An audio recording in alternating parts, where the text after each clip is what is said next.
Machine భగీరథపై చర్చ సమయంలో అసెంబ్లీలో మాటల యుద్ధం జరిగింది. డిపిఆర్పై అనుమానాలున్నాయన్నారు కాంగ్రెస్ నేత భట్టి విక్రమార్క.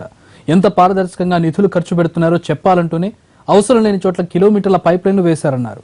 దీనిపై స్పందించిన మంత్రి కేటీఆర్ అపోహలు అనుమానాలు మీలోనే ఉన్నాయంటూ కౌంటర్ ఇచ్చారు. డిపిఆర్ ఆన్లైన్లో పెట్టామని స్పష్టం చేశారు. మిషన్ భగీరథకు సంబంధించిన డిపిఆర్ల పైన అనేక అనుమానాలు ఉన్నాయి అధ్యక్ష, అనేక అనుమానాలు ఉన్నాయి, అపోహలు కూడా ఉన్నాయి అధ్యక్ష. టెండర్లు పిలిచారనేటువంటి అపోహలు కూడా చాలా ఈ రాష్ట్రంలో ఉన్నాయి అధ్యక్ష. తప్పనిసరిగా నేను లేవనెత్తినటువంటి అపోహల్ని గౌరవ మంత్రి గారు తప్పనిసరిగా ఈ సభ దృష్టికి తీసుకొని వచ్చి సమాధానాన్ని నేను ఆశిస్తా ఉన్నాను అధ్యక్ష. రిజర్వాయర్లలో ఉండే నీటిని ఫస్ట్ రైట్ డ్రింకింగ్ వాటర్ పెట్టుకునే విధంగా తీసుకోవడం జరిగిందని చెప్పాను. ఎప్పుడైనా అకాలమైన పరిస్థితులు వచ్చి ఒక 4, 5, 6, 7 సంవత్సరాలు వరుసగా వర్షాభావ పరిస్థితులు ఉండి కరువు ఉంటే కెనాలల్లోంచి నీళ్లు తీసుకునే దానికి ఉండదు. అందుకే చాలా స్కీమ్లు మీరు పెట్టినవి కూడా ఫెయిల్ అయినాయి. రెండో మాట కూడా నేను చెప్తా ఉన్నాను, దయచేసి మీరు ఒక్కటి గుర్తుపెట్టుకోండి. మీరు అన్నారు చాలా అపోహలు ఉన్నాయి, డీటెయిల్డ్ ప్రాజెక్ట్ రిపోర్ట్ విషయంలో, ఎస్టిమేట్ల విషయంలో అన్నారు అధ్యక్ష.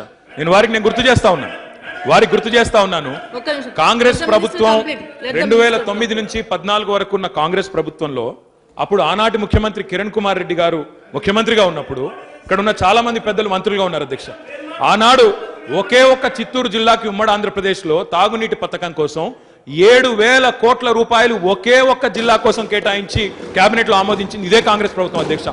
ఒక జిల్లా కోసం 7,000 కోట్లు ఖర్చు పెట్టే పరిస్థితి ఉంటే అధ్యక్ష, మరి గతంలో 10 జిల్లాలున్న తెలంగాణకి ఎన్ని ఖర్చు పెట్టాలి అధ్యక్ష? ఈరోజు వారు మాట్లాడుతూ ఉన్నారు అనుమానాలు ఉన్నాయి, అపోహలు ఉన్నాయని. అయ్యా, అనుమానాలు ప్రజాక్షేత్రంలో లేవు, అపోహలు తమరి మనసులో ఉన్నాయి. ఆ అపోహలు తొలగించే ప్రయత్నం మేము కూడా చేస్తాం. మీరు దయచేసి డిపిఆర్లు అన్నారు, మొత్తం డిపిఆర్లు గత శాసనసభలో ఇచ్చిన విధంగానే అన్ని కూడా సమగ్రంగా ఆన్లైన్లో పెట్టడం జరిగింది.